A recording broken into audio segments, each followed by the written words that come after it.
Iglesia, Alianza Cristiana y Misionera, Providencia.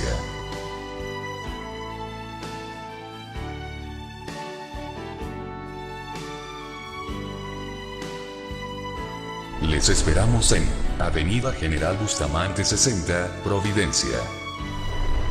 Síguenos en Asin Providencia. Bienvenidos.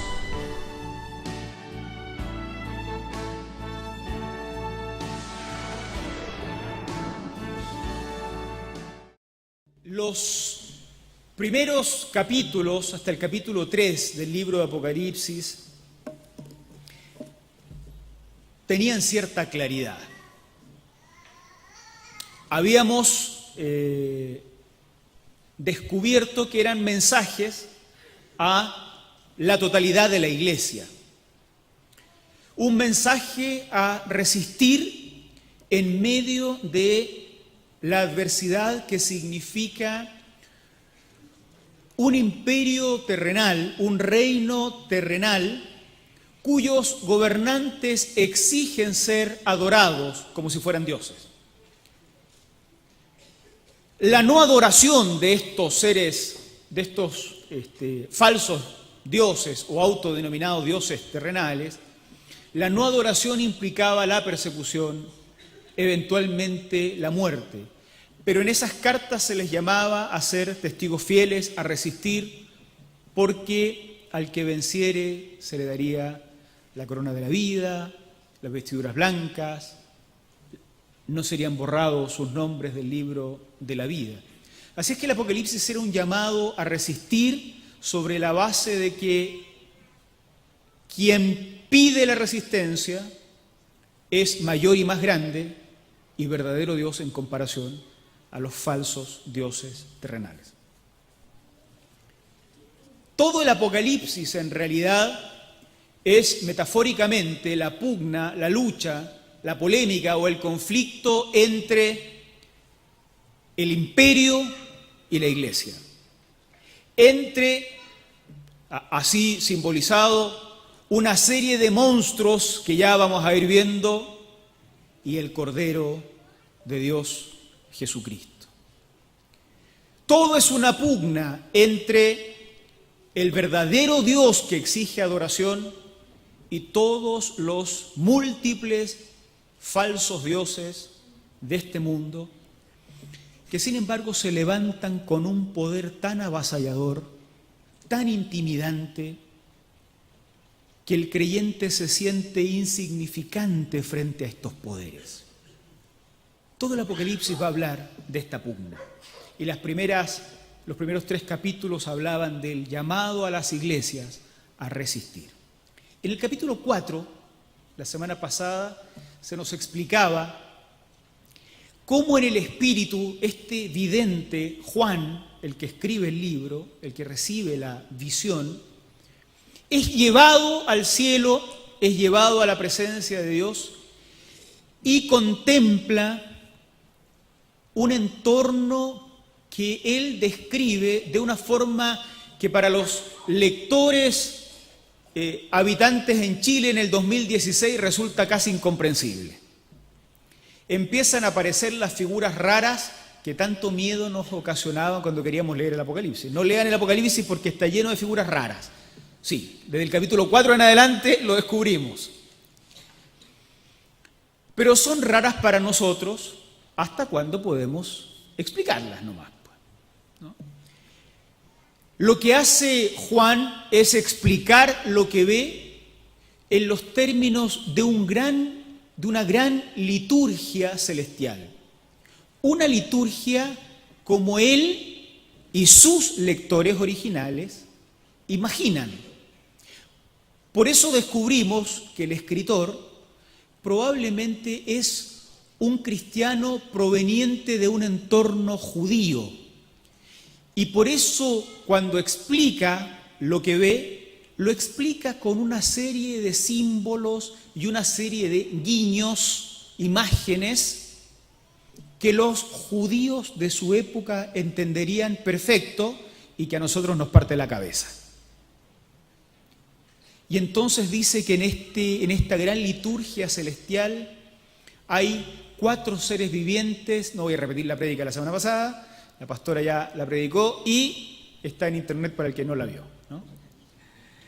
Pero hay 4 seres vivientes que tienen cara de una cosa, alas de otra cosa, etcétera, y que, se nos dijo, representan la totalidad de la creación de Dios. Y hay 24 ancianos, que no es que sean ancianos porque son viejitos, sino que se le llama anciano a ciertos gobernantes de la adoración y de la liturgia judía, presbíteros es la palabra en griego, y que también están ellos presentes en esta adoración. ¿Por qué 24? Porque 24 era el número de las órdenes de los sacerdotes en el templo, el número de los equipos de trabajo de los músicos en el templo, el número de los príncipes de cada familia que participa en la adoración en el templo. Todo eso aparece descrito en el libro de Crónicas. Entonces, 24, que para nosotros no significa nada, y andamos pensando, ¿qué puede significar 24? Para un judío de la época que leyó, era claro. Juan está, en otras palabras, diciendo que lo que él ve en el cielo es una gran liturgia donde todos los componentes de la liturgia, estos 24, y toda la creación, estos 4 seres vivientes, se postran una y otra vez y expresan el trisagio, así le llaman los especialistas a esta adoración: santo, santo, santo. Trisagio. 3 veces expresada la santidad de Dios.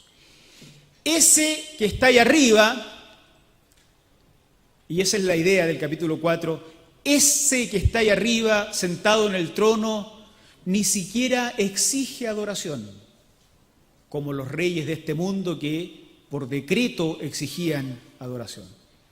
Pero ese que no exige adoración, recibe adoración no solo de las personas, sino que de la creación entera.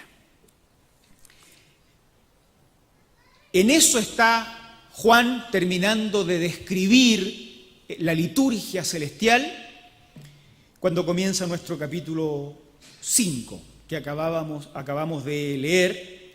Y hay 3 elementos que yo quiero destacar, que me parece que son importantes explicar, para luego hacer una aplicación, una única aplicación, digamos, más pastoral, diría, a nuestras propias vidas. Lo primero que conviene aclarar es esto del libro con los sellos. El capítulo 5, versículos 1 al 4.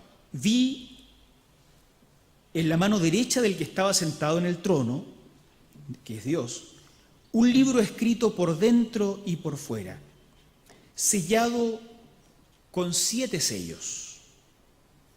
Vi a un ángel fuerte que pregonaba a gran voz: ¿quién es digno de abrir el libro, de desatar sus sellos?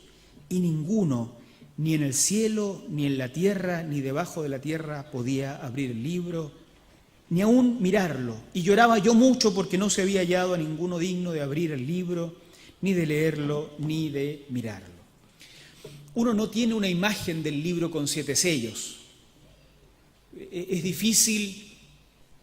Uno se lo puede imaginar, cómo lo haría uno con 7 sellos, pero no es algo que veamos comúnmente. Sin embargo, en el siglo I, en la época en que se escribe el Apocalipsis, era de uso común entre los griegos sellar sus escritos con 7 sellos. 1, el sello del escritor, y 6, el sello de los testigos, el escritor. De todas formas, se trata de un libro importante, porque no todo se sellaba. Es un libro considerado importante. Pero además es imposible imaginar un libro como este, porque desde el capítulo 6 en adelante se nos va a decir que de estos 7 sellos se comenzará a abrir sello por sello, y cada vez que se abra un sello, se activa el desarrollo de algún acontecimiento histórico. Entonces uno se pregunta, ¿cómo podría ser un libro sellado con 7 sellos y que me baste abrir uno para ya empezar a leerlo? Eso es imposible. Lo lógico es pensar que hay que abrir todos los sellos y recién uno empieza a leer el libro. Pero alguien ha dicho que precisamente en lo grotesco de ciertas imágenes bíblicas es donde se esconde el verdadero sentido de la palabra. En lo grotesco, en lo extraordinario, en lo raro, mejor dicho, de ciertas expresiones bíblicas es precisamente donde uno debiera sospechar que hay un sentido más profundo. Como dije, desde el capítulo 6 en adelante se nos va a mostrar que abrir un sello significa desencadenar ciertos acontecimientos históricos. Por lo tanto, es legítimo pensar que el libro sellado en realidad representa a la historia. El libro sellado es la historia que está por venir, pero es una historia que hasta este momento está estancada. Hasta el momento en que el vidente Juan la ve, está estancada. Se está manteniendo el statu quo. Y cuando la historia se estanca, para algunos es provechoso y para otros es terrible. Mantener la situación actual de la historia está muy bien para los que son de los que están disfrutando el presente, pero está muy mal para quienes en el presente están viviendo la humillación, las injusticias, la inequidad de un sistema como el nuestro. En el siglo I, a los que les tocaba sufrir las injusticias del sistema romano era a la Iglesia. Estos cristianos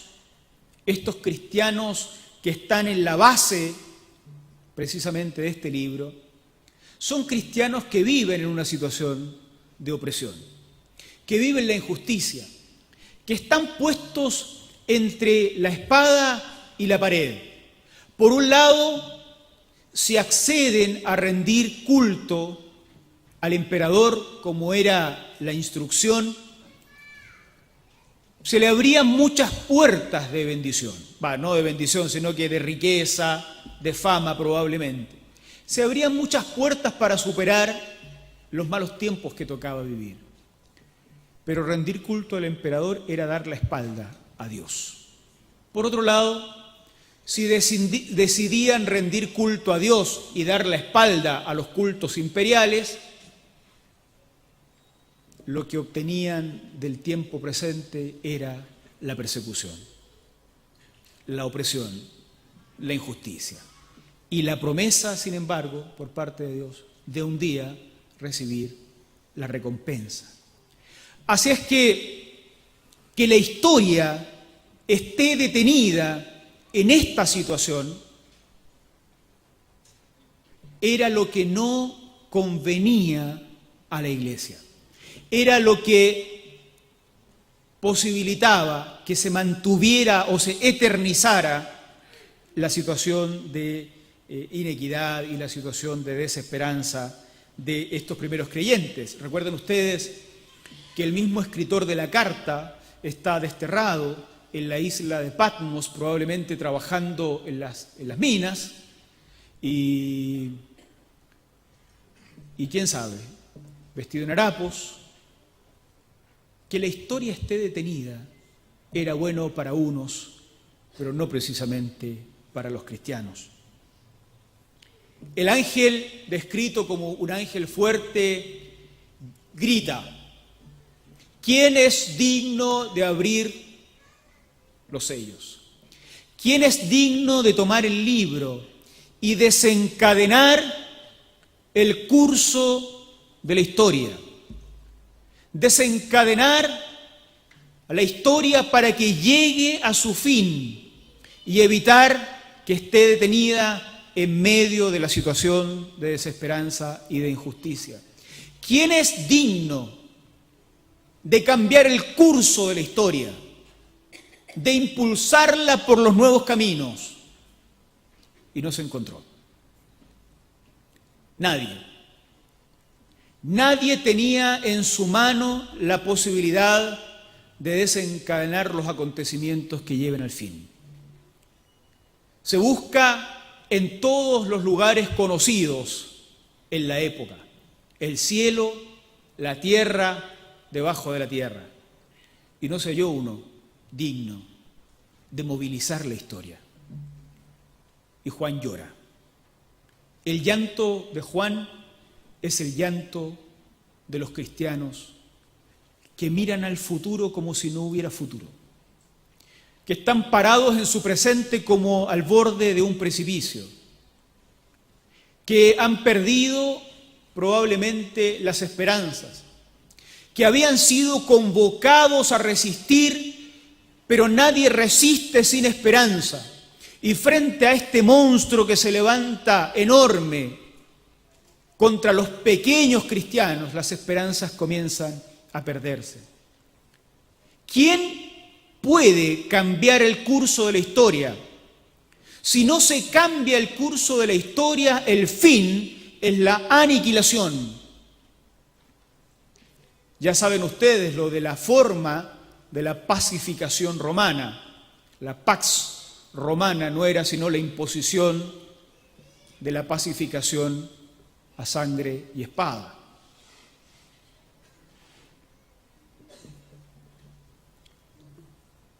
En medio de esta situación en la que Juan está llorando, se acerca a alguien y le da una noticia. Versículos 5 al 7. Uno de los ancianos me dijo: no llores. He aquí que el león de la tribu de Judá, la raíz de David, ha vencido para abrir el libro y desatar sus 7 sellos. Y miré y vi en medio del trono y de los 4 seres vivientes y en medio de los ancianos, estaba en pie un cordero como inmolado. Esta palabra tan evangélica, ¿no?, que a veces no se entiende. Una traducción mejor sería asesinado. Porque la idea es de alguien que muere pero no por voluntad propia, alguien al que se le hace morir. Entonces en medio había uno como un cordero como asesinado, pero estaba en pie, en medio. Más raro todavía, tenía 7 cuernos y 7 ojos, los cuales son los 7 espíritus de Dios enviados por toda la tierra. Y vino y tomó el libro de la mano derecha del que estaba sentado en el trono, que ya hemos establecido que es Dios.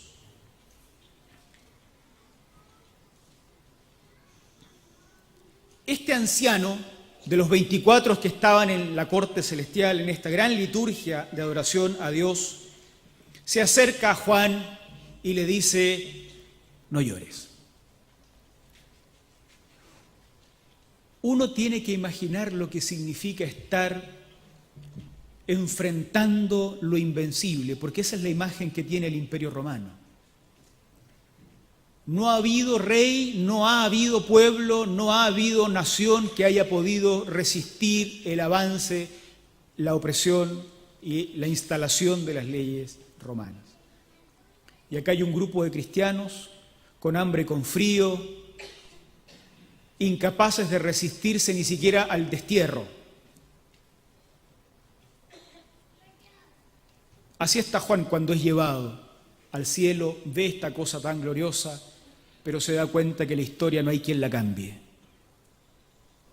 El anciano se acerca y le dice: tranquilo, no llores, porque hay uno que ha vencido para abrir el libro, para cambiar el curso de la historia, para desencadenar los acontecimientos que conducen al fin, para movilizar esta historia estancada en el momento de la injusticia,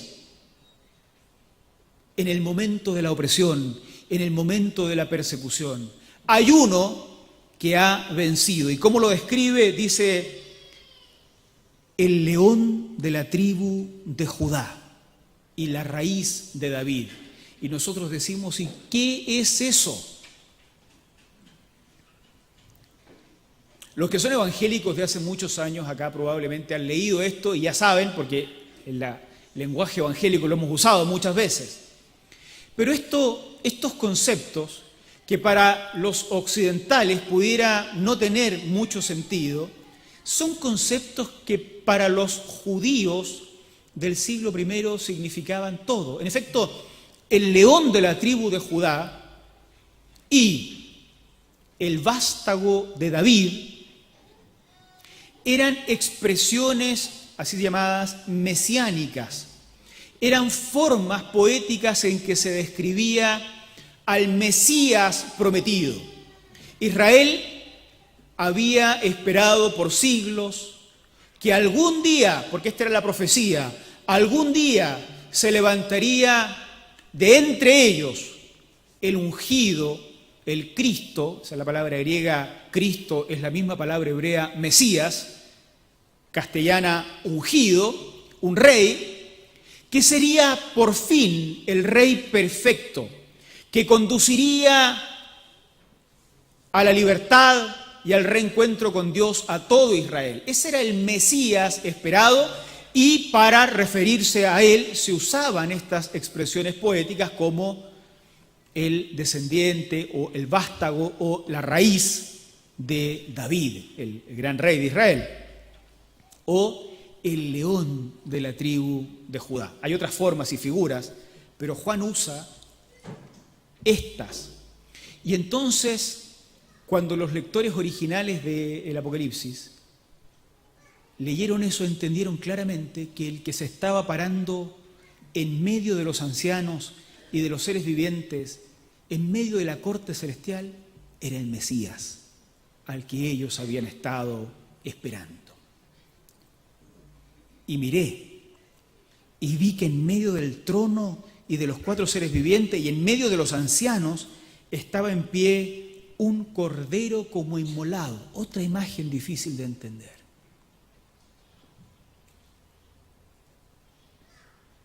Y esta sí que ustedes se la saben, porque si el león de la tribu de Judá y vástago de David es imagen mesiánica para los judíos, el Cordero de Dios, ¿a quién representa?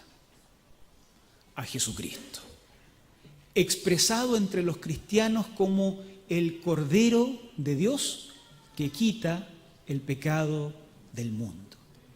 Entonces, en otras palabras, ¿visten que cuando uno va descubriendo los simbolismos es más fácil entender el Apocalipsis? Lo que está diciendo Juan es que apareció Jesucristo en medio de la corte celestial y tomó el libro que nadie podía tocar, que nadie podía mirar y que nadie podía abrir. Y no se había encontrado ninguno digno, ni en el cielo, ni en la tierra, ni debajo de la tierra, hasta que apareció en medio Jesús. Apareció de pie. Miren el simbolismo, uno como un cordero que había sido asesinado, Jesús.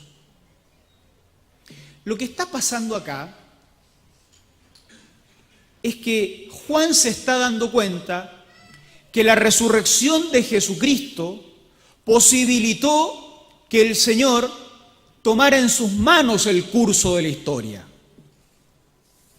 Esta desesperanza que lo hacía llorar porque la historia estaba destinada a mantenerse como estaba, no podía ser invertida, no podía ser modificada, no podía ser impulsada hacia un fin, porque quienes controlaban la historia eran demasiado poderosos. Juan, en medio de esta desesperanza, recibe una visión gloriosa. había, después de todo, uno digno de abrir los sellos y desencadenar el curso de los acontecimientos escatológicos o del fin.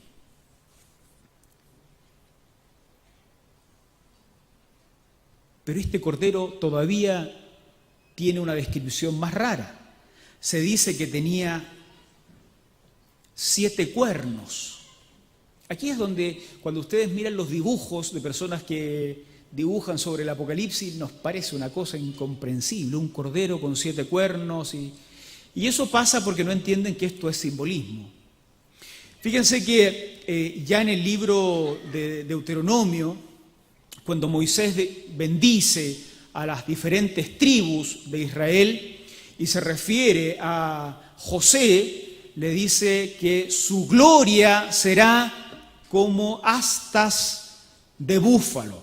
Los cuernos en toda la Biblia son símbolo de poder, ya sea que sea un símbolo de poder en buenas manos o un símbolo de poder en malas manos. En las manos de los servidores de Dios, como esta promesa a José, su gloria será como astas de búfalo, algo muy fuerte, vencerá en las guerras, será un oponente fenomenal para sus enemigos. O, como cuando el salmista dice en el Salmo 22, líbrame de los cuernos de los búfalos. Líbrame, enfrentaba enemigos poderosos.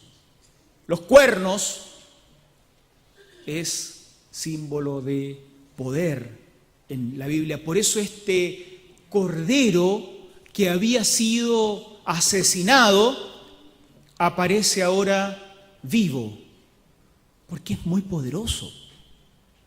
Es muy poderoso. Tiene 7 cuernos. Pero no solo tiene 7 cuernos, también tiene 7 ojos. ¿Qué es eso? De nuevo, hay estas referencias intertextuales nos ayudan un poco. Ya Zacarías, un profeta que tiene fragmentos apocalípticos también, igual que el libro de Apocalipsis, había hablado de los 7 ojos del Señor que recorren toda la tierra. Por lo tanto, los 7 cuernos no son otra cosa sino el poder de este cordero que vence a la muerte, y los 7 ojos no son otra cosa sino la capacidad de este cordero de verlo todo y de saberlo todo.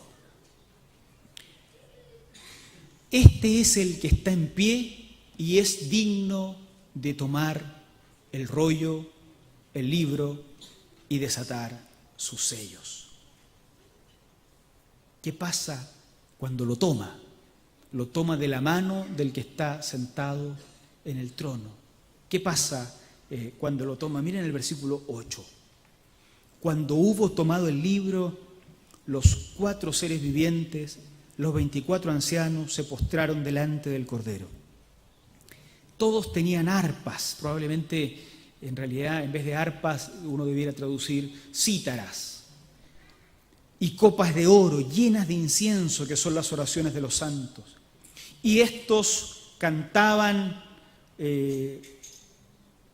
un nuevo cántico, diciendo, digno eres de tomar el libro, de abrir sus sellos, porque tú fuiste asesinado, ¿cierto?, inmolado, y con tu sangre nos has redimido para Dios, de todo linaje, de toda lengua, pueblo y nación, y nos has hecho para nuestro Dios reyes y sacerdotes, y reinaremos sobre la tierra. Es un canto nuevo, que nunca habían cantado. Y era obvio que nunca habían cantado, porque hasta ese minuto no se había encontrado alguien capaz de movilizar la historia y cambiarlo todo. Hasta ese momento, el destino de la humanidad estaba en manos, así lo entendían los habitantes de la tierra de la época, en manos de los poderosos. Eran estos los que Probablemente ellos se sentían con con el argumento necesario. Eran estos los que se autoproclamaban dioses y exigían para sí adoración. Contra esto se les pedía a estos pequeños cristianos que resistan. Nunca habían cantado este canto, porque ahora aquel al que habían asesinado se levanta y se para vivo en medio de la corte celestial y toma el libro.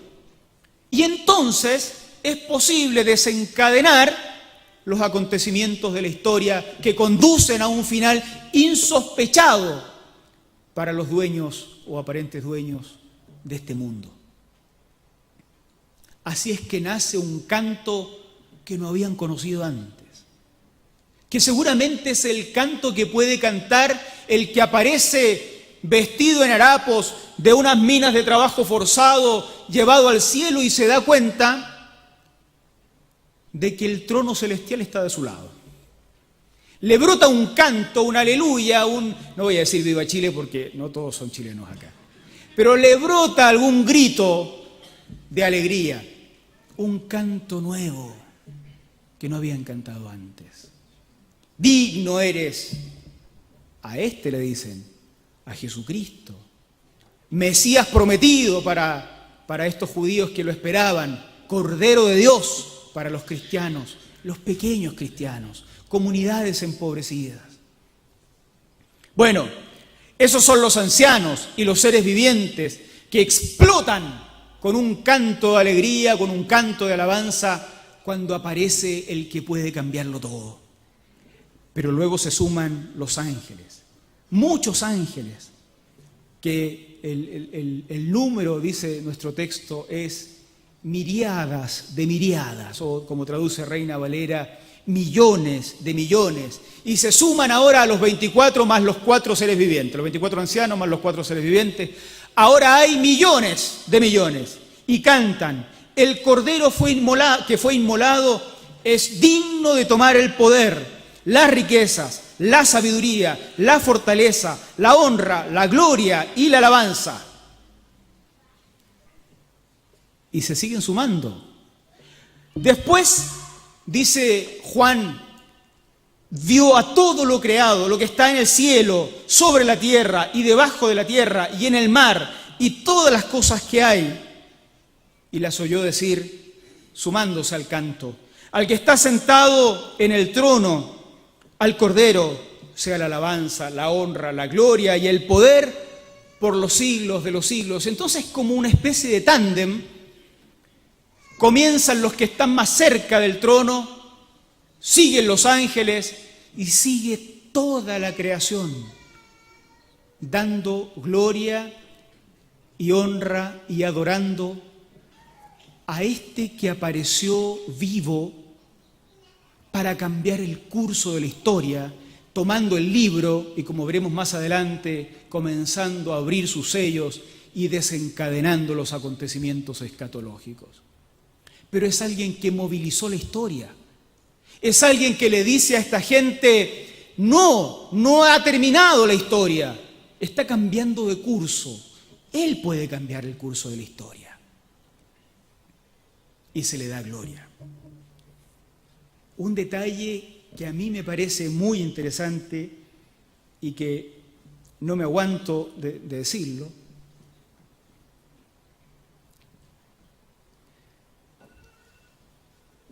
Juan, de lo que se está dando cuenta es de que, acuérdense que él está llevado en espíritu al cielo.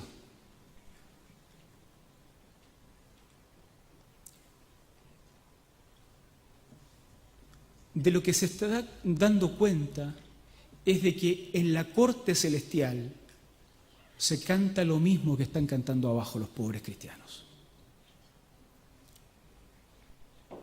No sé si logras percibir lo que eso significa. Lo que cantan los cristianos en sus cárceles, queridos. Lo que cantan los cristianos en sus cuevas. Lo que cantan los cristianos cuando se juntan en los cementerios. Porque hay testimonios de que los primeros cristianos se juntaban en los cementerios a esperar la resurrección de sus seres queridos. lo que cantan estos pobres y perseguidos cristianos, de repente Juan se da cuenta que es lo mismo que están cantando en el cielo. Tenían razón los viejos pastores cuando decían que los ángeles guardan silencio cuando la iglesia canta. ¿Lo habían escuchado alguna vez? Cantemos con fuerza, decían, porque se nos están sumando los ángeles a este canto. Y por lo que uno lee en el Apocalipsis tenían razón, porque Juan asoma la cabeza en el cielo y se da cuenta que los ancianos, los seres vivientes, los ángeles por millones, pero después todos los que existen en esta creación, están cantando lo mismo, adorando a este que apareció vivo después de que lo habían asesinado.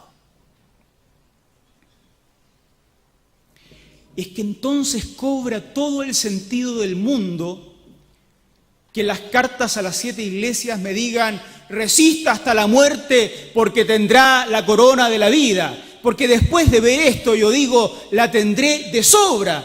Porque de sobra el que está parado en el trono, frente al trono, vivo después de haber sido asesinado, de sobra tiene poder para darme la corona, y tiene poder para darme ropas blancas, y tiene poder para cambiar el curso de la historia.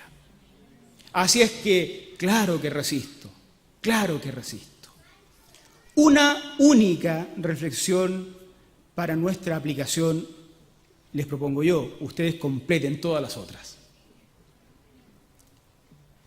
Jesucristo inauguró con su resurrección el inicio del fin de los tiempos.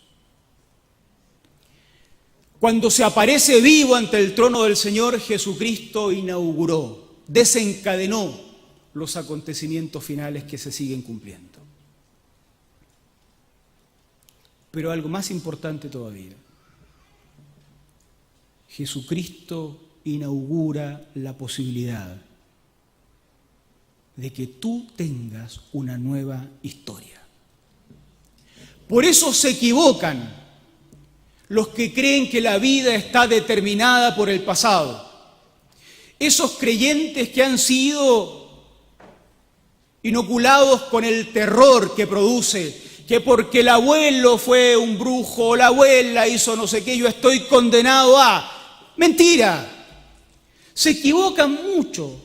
Cristo inaugura la posibilidad de que la historia sea una nueva historia para ti. Si finalmente Él es el que tiene el poder y el único que tiene el poder de abrir los sellos que desencadenan los acontecimientos del futuro.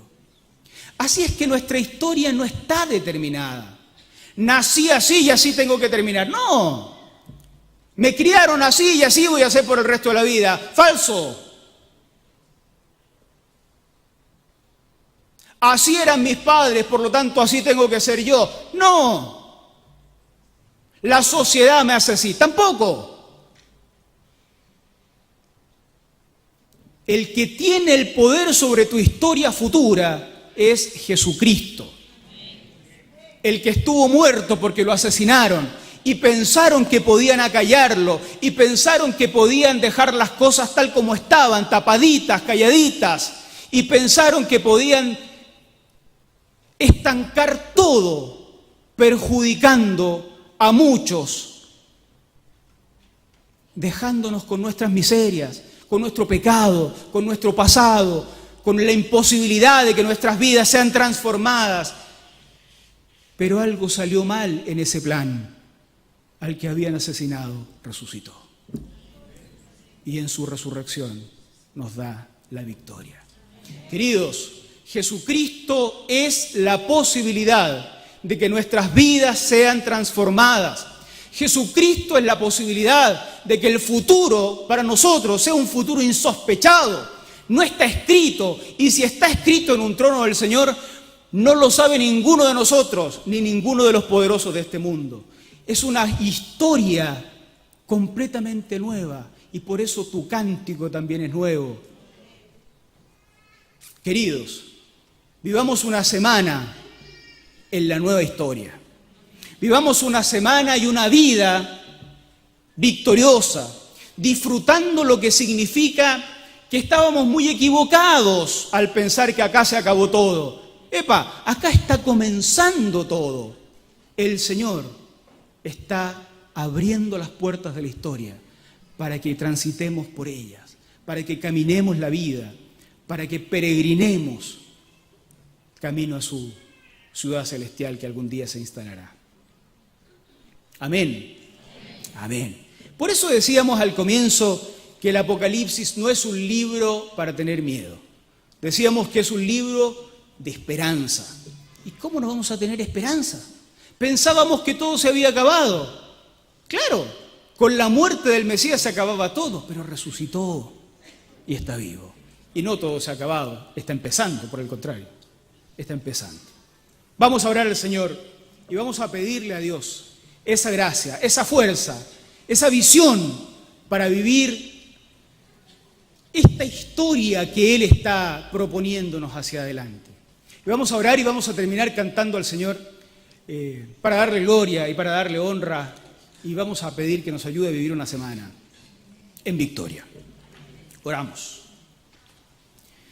Gracias, Señor, por este tiempo especial, por la posibilidad de invertir cada semana esfuerzo, tiempo en venir a adorarte. Hemos podido expresar adoración en el canto, en el saludo y el abrazo honesto con nuestros hermanos y hermanas, al entregar nuestras ofrendas, al adorarte y al escuchar tu palabra. Señor, hemos podido ser bendecidos y te damos gracias. Acá estamos, Señor. Algunos también parados frente a monstruos gigantescos, con la sensación de que la vida y la historia se acaba acá, de que no hay vuelta, de que la lucha es imposible de remontar.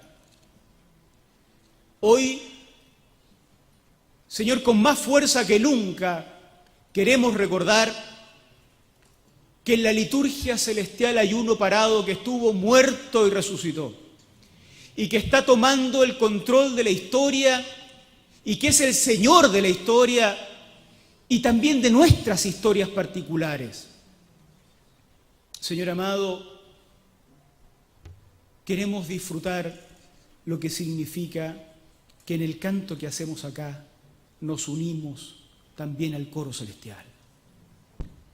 Que si te adoramos es no solamente por una costumbre, sino porque tú eres el Señor de nuestras vidas y de nuestras historias. Padre Todopoderoso, acá está nuestra vida, acá está sobre tu altar. Queremos resistir. Las luchas son grandes, los oponentes formidables, pero tú has vencido hasta la muerte. Que seamos vencedores contigo, Señor. Condúcenos en este día a día, condúcenos a la victoria, esa victoria que tú ya ganaste y que nos heredarás. Gracias, Señor, y gloria a ti en el nombre de Cristo Jesús. Amén. Amén.